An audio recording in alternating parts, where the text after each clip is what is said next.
So this is my lecture number 2, right?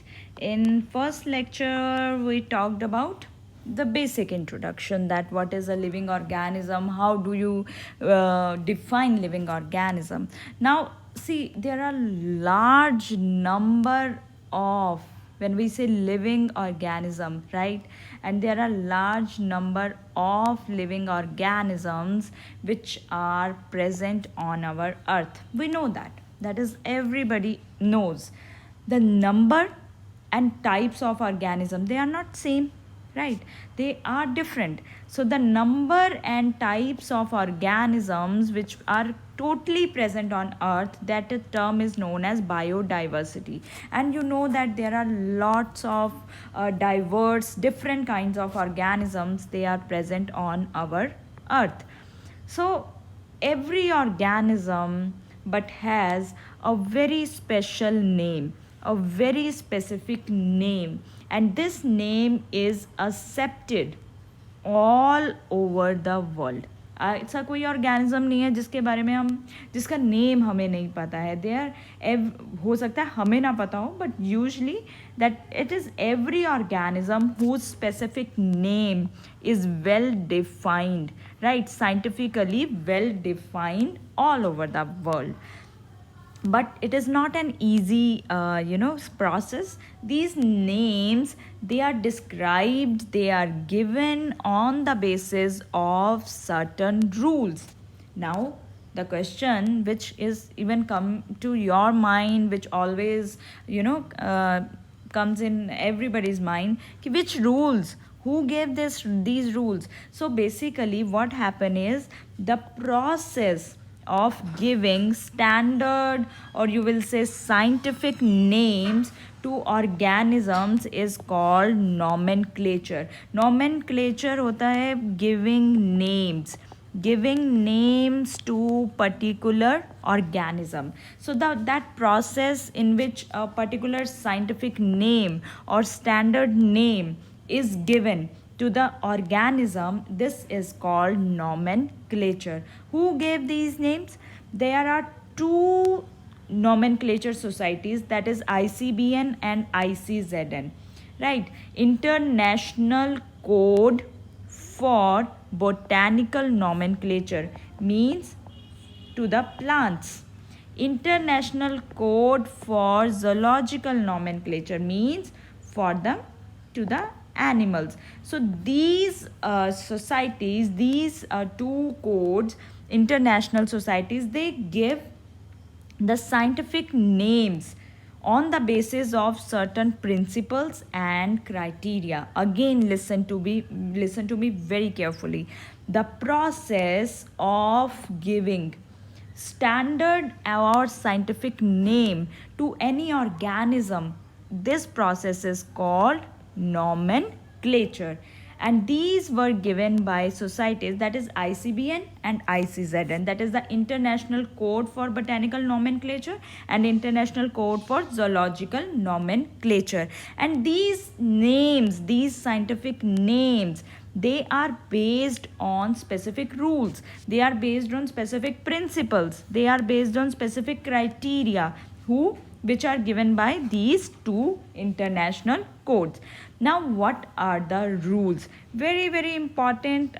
Sometime it is asked in 5 marks or 3 marks question, right? So be careful while you are mentioning these rules. Now every species, every organism would be given 2-word name, right? And this is known as, 2 words means by 2 words name. So this system of nomenclature is known as binomial nomenclature. जब किसी भी species का usually जो name है 2-word name है, that is known as binomial system of nomenclature.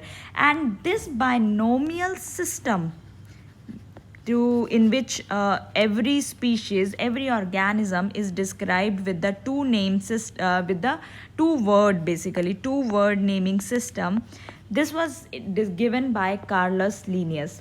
Carolus Linnaeus भी बोलते हैं, Carolus Linnaeus भी बोलते हैं, Carolus Linnaeus, right? Now 2-word means एक फर्स्ट वर्ड है, एक सेकेंड वर्ड है. So what is there meaning? First word is genus name, जिसको हम जेनेरिक नेम भी बोलते हैं, और ये एक्चुअली आपने 9th क्लास में पढ़ा भी है. The second word means species और specific epithet. Specific epithet means name of the species. Don't get very afraid of कि मैं ये क्या बोल दिया मैंने. Specific epithet it means just the name of the species. की जो सेकेंड वर्ड होगा that will describe the name of the species and first word will describe the name of the genus. Okay, because NCERT के कुछ words you cannot change. So words which are chosen for the names, for to give the names to different organisms, they are taken from the Latin language. Now why is it so? Why this language? Actually this Latin language is a dead language.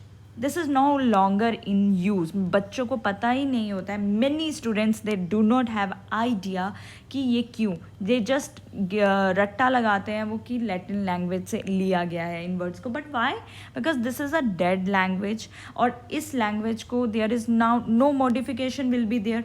Right, so if you have taken some letter, some word from it, it means there is no scope of any change in their language. It means you are at a safe position कि उसमें कुछ change ही नहीं होगा.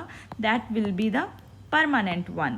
So if the name is taken from this language, there is a you have no chances for any modification. So it is a kind of stable thing कि दोबारा जो है आप उसको चेंज नहीं कर रहे हो. जो एक बार डिस्क्राइब हो गया नेम वही रहेगा.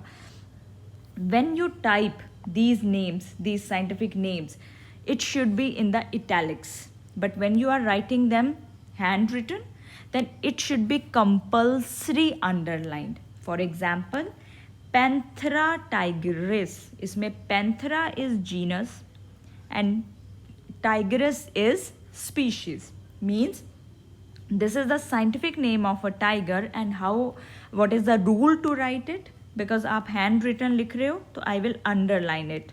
ऐसा नहीं है सबको इकट्ठे अंडरलाइन कर दो. नो. पैंथरा इज जीनस, इसको अलग underline.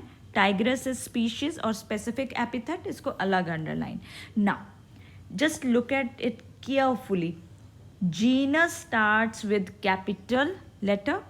Species always start with lowercase or small alphabet. That is a basic rule to write it.